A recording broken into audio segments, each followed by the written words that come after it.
जय श्री जगन्नाथ। पीओडी 102 प्राच्य पाश्चात्य काव्य तत्व आमर सेकेंड पेपर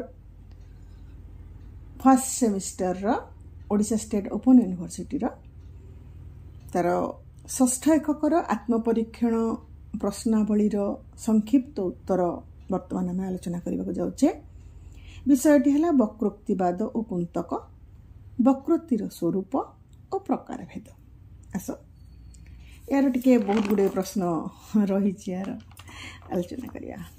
एक नंबर क, नाट्यशास्त्र रे वक्रोक्ति किपरि भाबरे व्यवहृत होइछि? उत्तर, नाट्यशास्त्र भरतमुनि रचित प्राचीन नाट्य ग्रंथ।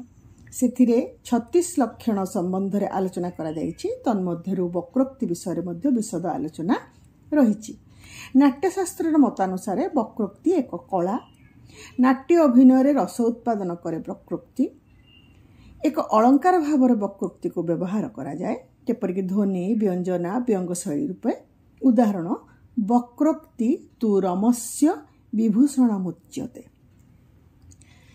ख प्रश्न, आनंदवर्धन वक्रोक्ति को किपरि भाव ग्रहण करिसंति? उत्तर, आनंदवर्धन वक्रोक्ति को एक विशिष्ट अर्थालंकार भाव ग्रहण करिसंति। तांको मतरे काव्यर वक्रता सर्वदा विषय अनुकूल हेबा उचित। ध्वनि मध्यरे से वक्रोक्ति को ग्रहण करिसंति एवं अतिशयोक्ति और वक्रोक्ति मध्यरे कौनसी पार्थक्य नाही बोली से मत रखिसंति। ग प्रश्न, कुंतक वक्रोक्ति को केउ परिचय देइछंति? उत्तर, आचार्य कुंतक वक्रोक्तिर पांडित्यपूर्ण आलोचना प्रदत्त करी यार महत्व वृद्धि करने सहित तार परिसर को मध्य विस्तारित करिसंति। फलरे अन्य आलंकारिक मानक मध्यरे वक्रोक्ति प्रति रहिथिबा दृष्टिभंगी रे परिवर्तन आसिथिला।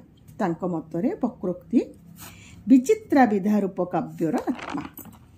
तापरे घ प्रश्न, वक्रोक्ति काहाकु कहा जाए? उत्तर, वक्रोक्ति हेउची काव्यशास्त्र एक मुख्य शैली जेउठारे अंतर्निहित अर्थ, ध्वनि, व्यंजना द्वारा कवि निजर भाव को चतुरतारे व्यक्त करती। यह एक संरचना विवेचना शास्त्र। यही संरचना माध्यम वर्ण, पद, वाक्य, शब्द, प्रकरण, प्रबंध आदि विवेचना करा जाए।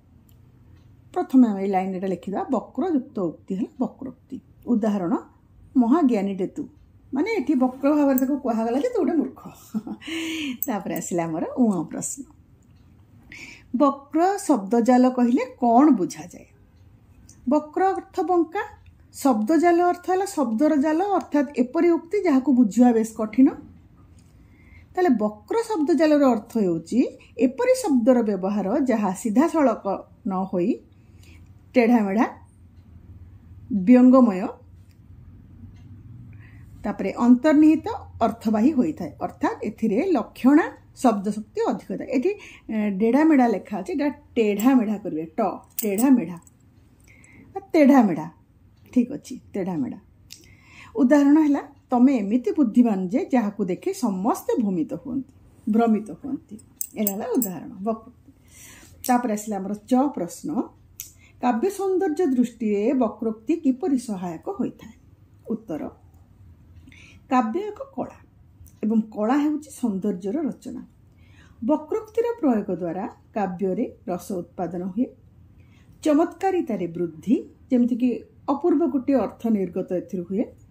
वाक्य बहु अर्थ धारण करे, पाठकंकर चिंतन शक्ति को वृद्धि करे। फल काव्य सौंदर्य वृद्धि पाए। उदाहरण देम देखिबा, चंद्र आज बड़ शांत मन हेउछंती। अर्थात एठी नायिकार मन आज बड़ शांत बोली आमे बुझिबा।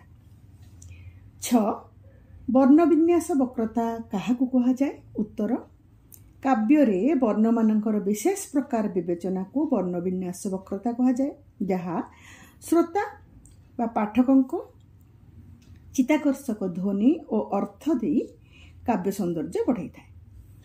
कुंतक मतरे यह 4 प्रकार, यथा एक वर्ण वक्रता, 2 वर्ण वक्रता, बहुवर्ण वक्रता और स्पर्श वर्णर वक्रता, वर्गांत सह संयुक्त स्पर्श वर्णर वक्रता।